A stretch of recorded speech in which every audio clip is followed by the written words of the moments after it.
So let's discuss application of definite integral. The first application will be the area.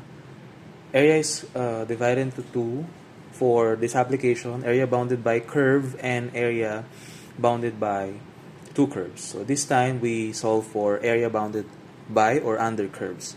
So the principle is just simple. So we use strips to get the area of that particular interval. Sabihin natin, integral of dA is equivalent to integral of y sub u minus y sub L dx. So to get the area from the derivative of a, that is just, or the integral of dA, that is just a, and then that's equivalent to integral of a to b applying the limits interval y sub u minus y sub L dx. So ano nga ba yung y sub u minus y sub L at ano yung dx dito? Guys, for a particular strip, we consider a rectangle, vertical for y sub u minus y sub L, and then horizontal for x sub right minus x sub L. So, yung distinction natin would be x-axis and y-axis. Dito, ang ginamit natin is y sub u minus y sub L because we consider y upper and then y lower. So, yung ating length is this one. Kaya, y sub u minus y sub L would be the length. Ang width natin is yung ating dx. So, ito yan. Your integrating agent. Whereas, sa horizontal basis, it's x sub right minus x sub left dy kasi from point here to point there, your length is x sub right minus x sub left. That is how we solve for the difference between 2 points. So, to get a positive value, we use the right, the first from the right term and then the second term. So, kung equations ito, possible, we have two equations from upper and lower and then from right to left. Then we consider coordinate system para mas maintindihan natin yan. So mamaya ipapakita natin sa mga examples kung paano yung application ng y sub u minus y sub left and then x sub right minus x sub left. At ano yung dy na ito? Ayan, sabi nga dito, y sub u is your y function of the upper curve, y sub L is your y function of the lower curve, x sub right is your x function of the right curve, x sub left is the x function of the left curve. A and B here are your limits. For a specific equation, we could consider a given parabolic graph.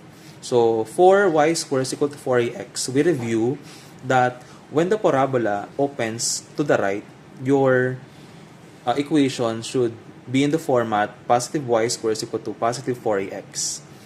When your parabola is going to the left, y squared is equal to negative 4ax. Ibig sabihin yung negative would be for the left curve. Kapag naman pataas yung curve ng parabola, we consider x squared is equal to positive 4ay.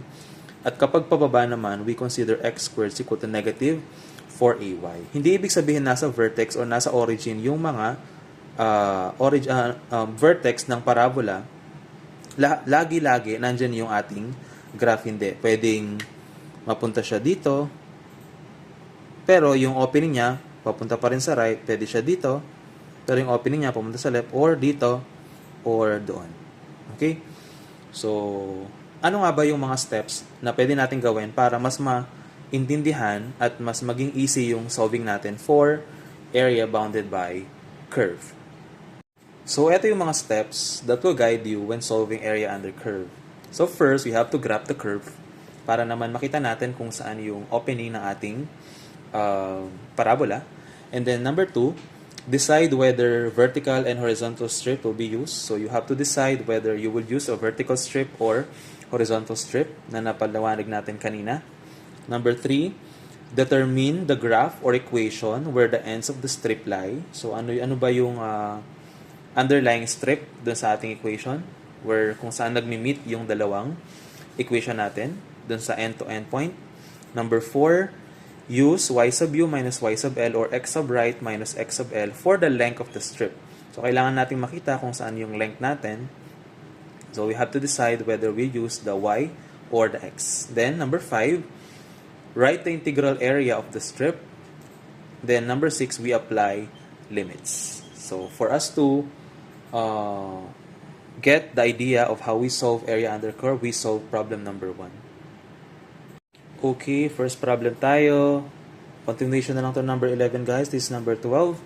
Find the area bounded by the curve x squared is equal to y plus 4 and the x-axis from x equal to negative 1 and x equal to negative 2.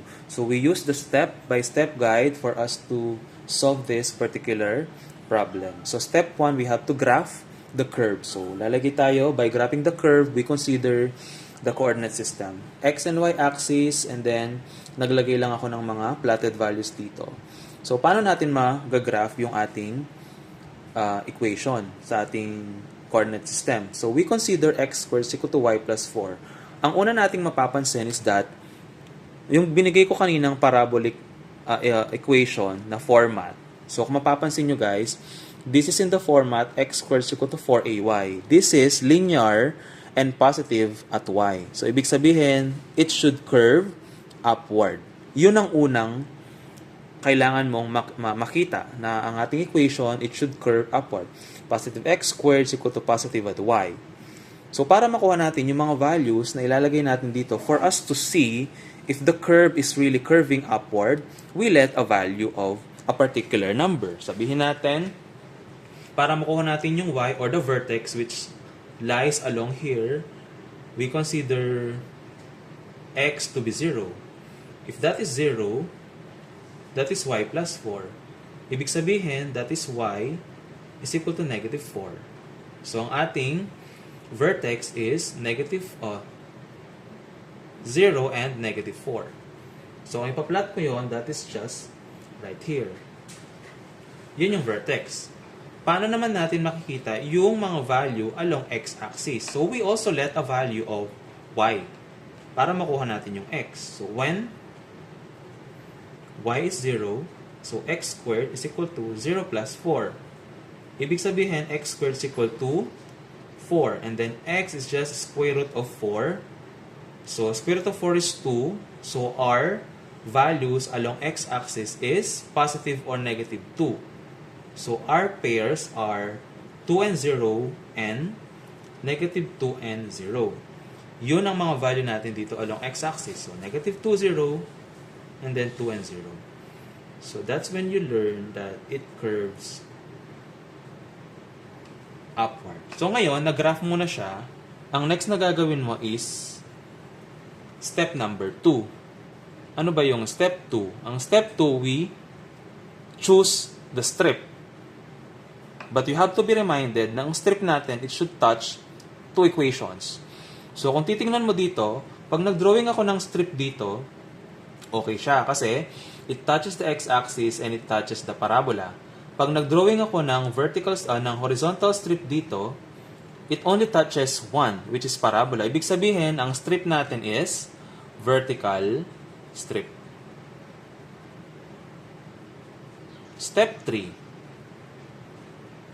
Step 3, we get y sub u and y sub l. Since vertical strip to, we consider y sub u and y sub l.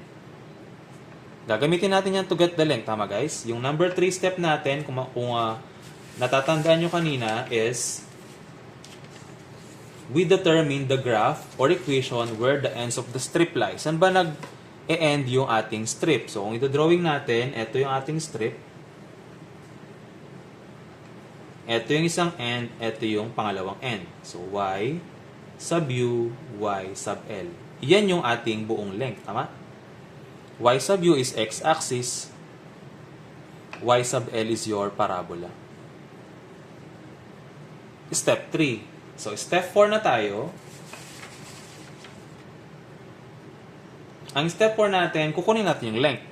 Ano ba yung length? Y sub u minus y sub l is equal to the length.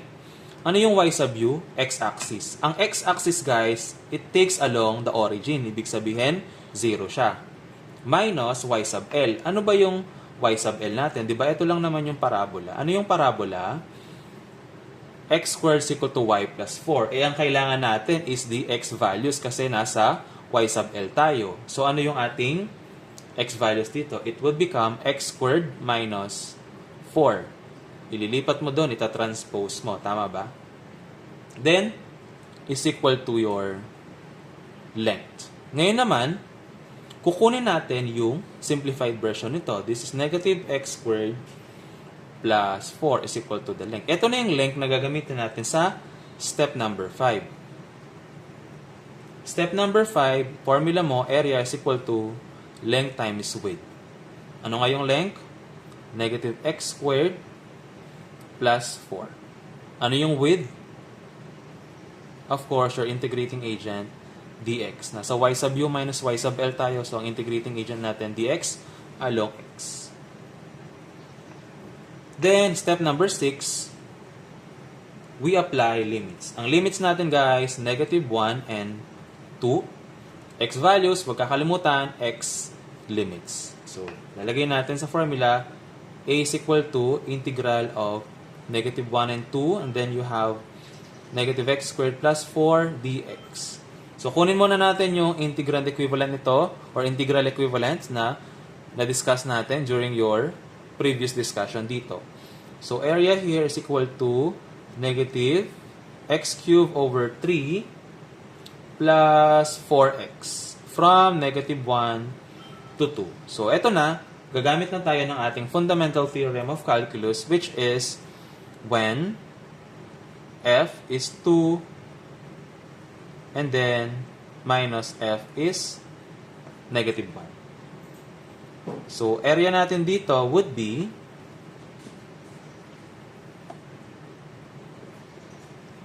negative x cubed, negative x 2 cubed over 3 plus 4 of 2. Then, yung isa pa is minus f of negative 1. Negative of negative 1 cubed over 3 plus 4 of negative 1 close bracket. So, A o area is just equal to, isosolve ito sa calcu guys, ang makukuha nyo dyan is 16 over 3 minus, isosolve ito sa calcu, yung input, makukuha nyo negative 11 over 3. Lagay nyo sa calcu to, the area na tinatanong dito sa ating problem number 12 is 9. So, since wala tayong unit na binibigay, hindi siya meter, hindi siya inch, but square units. So, ito na yung sagot for problem number 12.